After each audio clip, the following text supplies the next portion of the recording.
Welcome to legally legal. आज हम पढ़ेंगे इंडेमनिटी के बारे में under the Indian contract act. Indemnity is defined under Section 124 of the Contract Act. It is a contract by which one party promises to save the other from loss caused to him by the conduct of the promiser himself or by the conduct of any other person. For example, if A contracts to indemnify B against the consequences of any proceeding which C may take against B in respect of a certain sum of 1000 rupees, this is a contract of indemnity. The dictionary meaning of indemnity is security or protection from any financial burden. Under the Act, the contract of indemnity means that जहाँ पे एक promise होता है to indemnify against loss caused by the promiser himself or by any other person. तो जो person indemnity देता है उसको इंडेमनिफायर बोलते हैं और जो पर्सन जिसके लिए प्रोटेक्शन दी जाती है उसको इंडेमनिटी होल्डर बोलते हैं।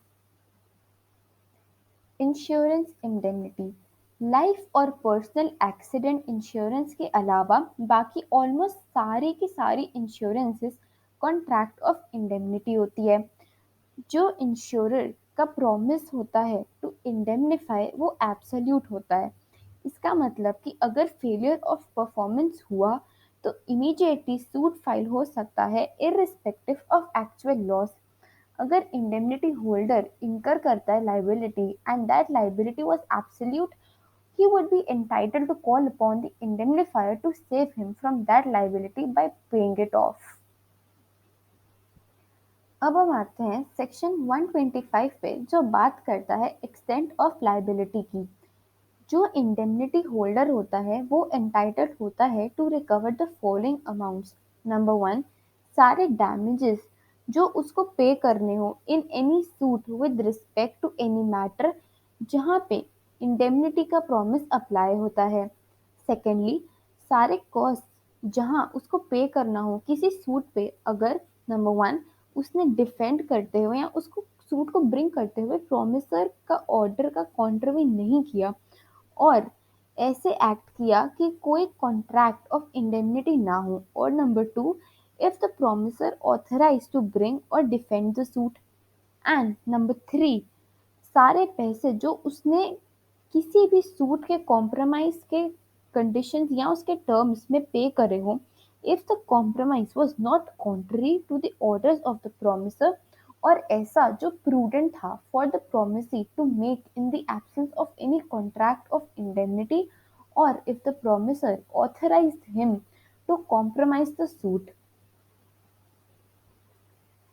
An important question is when does the indemnifier become liable to pay? तो इंग्लिश रूल में ये कहा गया था कि जब इंडेमनिटी होल्डर को कोई एक्चुअल लॉस सफर हुआ हो तभी इंडेमनिटी पेबल होगी। But the law is different now. Bombay high court in the case of Gajanan M Parelkar versus Moreshwar Madan Mantri stated that if a suit was filed against the indemnity holder, उसको wait करना पड़ेगा जब तक judgement नहीं आती and सिर्फ जब तक जजमेंट सेटिस्फाई कर पाएगा वो तभी सू कर सकता है वो on his indemnity. The Court of Equity stepped in and held that if the indemnity holder's liability had become absolute, then he is entitled either to get the indemnifier to pay off the claim or to pay into court sufficient money which would constitute a fund for paying off the claim whenever it is made.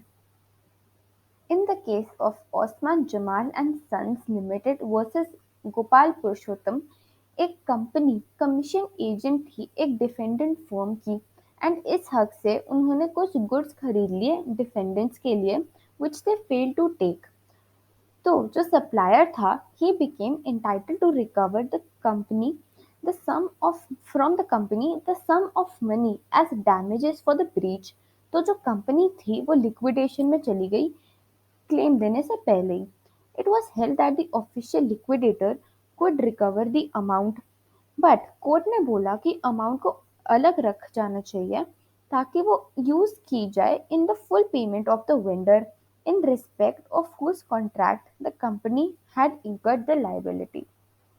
That's it for today.